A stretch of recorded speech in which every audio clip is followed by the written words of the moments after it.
Safety is absolutely a fundamental, basic human need. We know this, and I'm going to get a little bit geeky today, from Maslow's hierarchy of needs. And so I do want to, if you've never heard of that, I want to tell you what that is. And if you have heard of it, we're not going to get into the weeds of critiquing the shortcomings of the theory and all that stuff.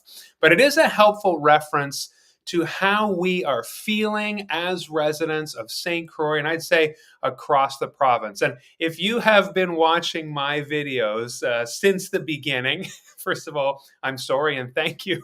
You've been through a lot.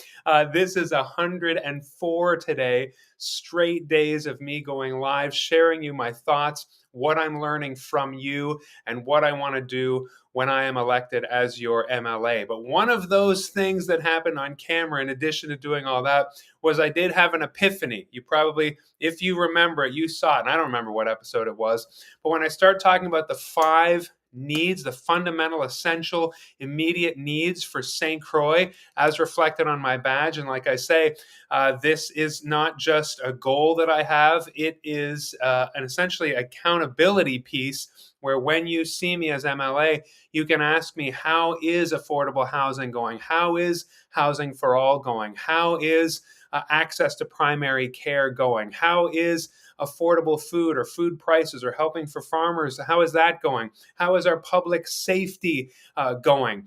And so that's the kind of thing where I want you to work with me, and I want you to hold me accountable, and I want to continue to get here on camera throughout my time, my term as an MLA, where I can tell you how these things are going and how we are improving our fundamental safety in all those regards. And if you've seen my handout, if I've been on your door, you see that public safety is number 5, and that to me includes better policing, more responsive police, and access to the courthouse, and of course transportation to get around to access the justice system. That's a matter of public safety.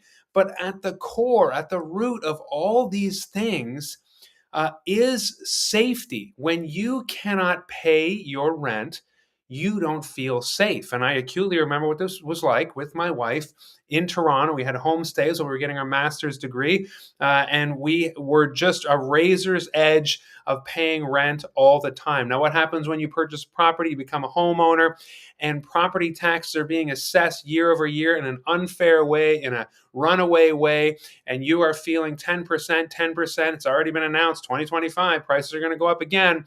If I'm your MLA, I know you're not going to be happy about that, but the municipalities are already warning about this. The province is warning about this. You don't feel safe. When you get sick and you can't access a doctor or primary care, you don't feel safe. When food prices are going up and you're thinking ends are not meeting, maybe I have to go to the food bank, and even the food bank is saying we are at capacity, we don't feel safe. And of course, when you call the police and they're not coming, you don't feel safe.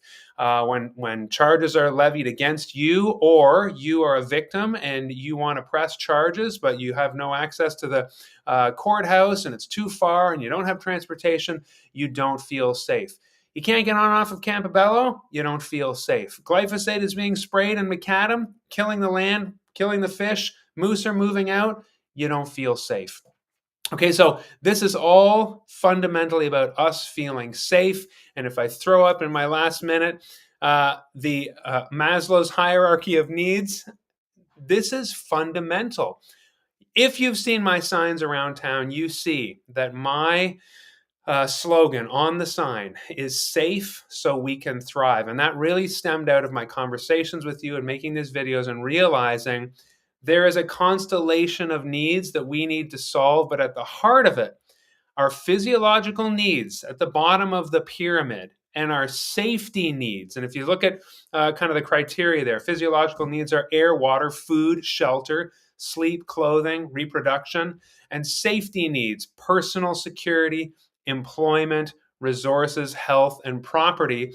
I see a lot of those things as being filled by government. This is why we have agreed as a society to pool our money in what we call taxes and have people who we choose administer these things so that we feel, say it with me, safe. And when we do not have our personal security needs met, or employment, or basic shelter, or food, we start to feel panicked and we cannot thrive. We know this from psychological studies with children.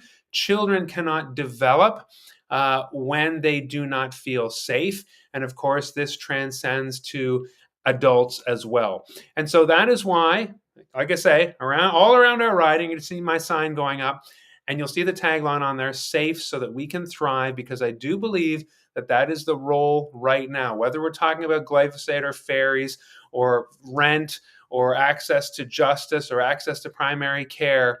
We are all at a sense of heightened threat right now because the government is not delivering on the agreement that we have, where we submit a portion of our income to the government, we together, and then services are dispensed and administered, and we feel safe. We need to get back to understanding and having a sense that the government's got this. And I've talked about it before. My wife being in community development, she would come home all too often with files under her purview and talking about how there's ingenious ideas and amazing people pushing things forward, and it gets to the level of government and nobody's got this, or the system is broken and unfair. And I was naive for a while. I just thought, well, if of course things are fair, right? If the government's involved, it's going to be fair. And it is not, and I am not satisfied anymore. And I want to bring that sense of safety to Saint Croix so that we in each of our communities can thrive and move forward into a future and raise kids here and not feel afraid that our basic needs are unmet. Thanks for joining me today. We'll get more into good things tomorrow. You'll notice that the Green Party is rolling out the provincial platform now, and so I will start bringing some of that to you. And then, of course, helping to translate what that means and what I will be doing as MLA, not just to advance the Green platform and all the incredible ways that we're going to make life better across the province, but of course, in our riding. I'm already over time, so I'll leave it there. Have a wonderful rest of your Monday, and I will see you tomorrow.